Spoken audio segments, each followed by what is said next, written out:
Assalamualaikum warahmatullahi wabarakatuh. Perkenalkan, nama saya Surga Madia. Saya dari kelompok 3 ingin menjelaskan tentang materi dari kami, yaitu tentang perbedaan dan persamaan individu. Di sini saya akan menjelaskan tentang pengertian perbedaan individu. Saya akan mengambil tentang pengertian individu, tentang perbedaan individu ini dari salah satu ahli, yaitu Agung Hartono. Dia menjelaskan bahwa perbedaan individu ini mencakup tentang perbedaan fisik, perbedaan sosial, perbedaan kepribadian, perbedaan inteligensi, dan perbedaan kecakapan. Selanjutnya, apa sih sumber dari perbedaan individu itu? Di sini faktor dari sumber perbedaan individu mencakup 2 faktor. Yang pertama, faktor bawaan dan faktor lingkungan. Faktor bawaan merupakan faktor-faktor biologis yang diturunkan melalui pewarisan genetik oleh orang tua. Selanjutnya yaitu tentang faktor dari lingkungan. Faktor lingkungan ini nanti ada beberapa yang mencakup di dalamnya, yaitu tentang status sosial ekonomi orang tua, pola asuh orang tua, budaya, dan urutan kelahiran. Status sosial ekonomi orang tua meliputi tingkat pendidikan orang tua, pekerjaan orang tua, dan penghasilan orang tua. Selanjutnya, pola asuh orang tua. Pola asuh orang tua ini merupakan pola perilaku yang digunakan untuk berhubungan dengan anak-anak. Selanjutnya, faktor dari budaya. Faktor budaya ini merupakan pikiran, akal budi, hasil karya manusia, atau dapat juga disebut dengan adat istiadat. Yang terakhir, faktor yang mempengaruhinya yaitu urutan kelahiran. Walaupun masih menjadi kontroversi, akan tetapi karakteristik kepribadian seseorang dipengaruhi oleh urutan kelahiran. Hanya ini yang dapat saya jelaskan. Materi selanjutnya akan disampaikan oleh rekan-rekan saya. Lebih dan kurangnya saya mohon maaf. Sekian, terima kasih. Assalamualaikum warahmatullahi wabarakatuh. Assalamualaikum warahmatullahi wabarakatuh. Perkenalkan, nama saya Selvianda, saya dari kelompok 3. Baiklah, saya akan melanjutkan penjelasan dari teman saya tadi, yaitu tentang perbedaan dan pemahaman individu. Di sini saya akan menjelaskan tentang bidang-bidang perbedaan. Yang pertama, perbedaan kognitif ialah merupakan kemampuan yang berkaitan dengan penguasaan ilmu pengetahuan dan teknologi. Yang kedua, perbedaan kecakapan berbahasa. Bahasa merupakan salah satu kemampuan individu kita yang sangat penting dalam kehidupan sehari-hari. Kemampuan berbahasa merupakan kemampuan seseorang untuk menyatakan pemikirannya dalam bentuk ungkapan kata dan kalimat yang penuh makna, logis, dan sistematik.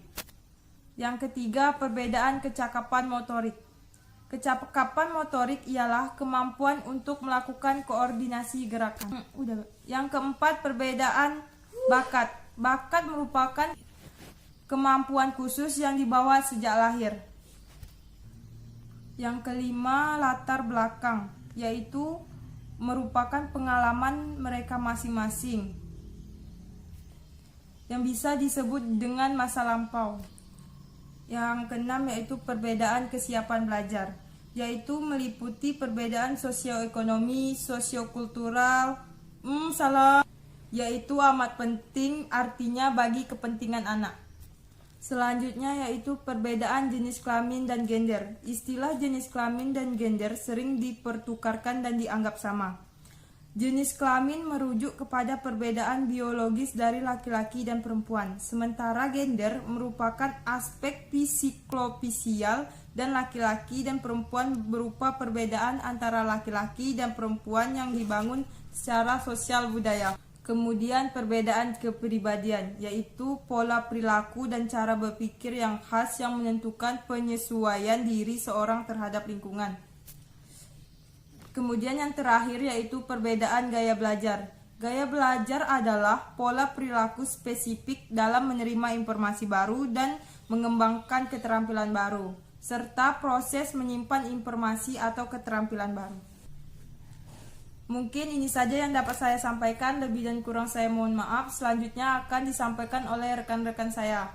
Sekian, terima kasih. Assalamualaikum warahmatullahi wabarakatuh. Assalamualaikum warahmatullahi wabarakatuh. Perkenalkan, nama saya Susanti. Di sini saya akan meneruskan penjelasan dari teman saya yang berjudul pemahaman individu. Pemahaman individu adalah merupakan awal dari kegiatan bimbingan dan konseling. Tanpa adanya pemahaman terhadap individu, sangat sulit bagi guru pembimbing untuk memberikan bantuan, karena pada dasarnya bimbingan adalah bantuan dalam rangka pengembangan pribadi. Adapun yang perlu dipahami dari seseorang individu dalam rangka pelaksanaan bimbingan dan konseling, yaitu yang pertama, identitas diri, yaitu berbagai aspek yang secara langsung menjadi keunikan pribadi. Yang kedua, sikap dan minat. Yang ketiga, aktivitas sosial. Adapun hal-hal yang tersebut berfungsi untuk mengetahui tugas-tugas perkembangan peserta didik tingkat remaja, yaitu siswa SMP, MTS, SMA, MA, SMK. Yaitu yang pertama, mencapai perkembangan diri sebagai remaja yang beriman dan bertakwa kepada Tuhan Yang Maha Esa. Yang kedua, mengenal gambaran dan mengembangkan sikap tentang kehidupan mandiri secara emosional, sosial, dan ekonomi. Yang ketiga, mencapai kematangan dalam kesiapan diri untuk menikah dan berkeluarga. Adapun sumber-sumber data untuk perkembangan individu, yang pertama sumber yaitu siswa itu sendiri yang dapat dilalui atau dilakukan melalui wawancara, deservasi, ataupun teknik pengukuran. Yang terakhir ataupun yang kedua yaitu orang tua siswa dan keluarga terdekat siswa, guru-guru yang pernah mengajar dan bergaul lama dengan siswa, temannya, dokter pribadi, dan sebagainya. Hanya ini yang dapat saya sampaikan, lebih dan kurangnya saya mohon maaf. Selanjutnya akan disampaikan oleh rekan saya. Sekian dan terima kasih. Assalamualaikum warahmatullahi wabarakatuh.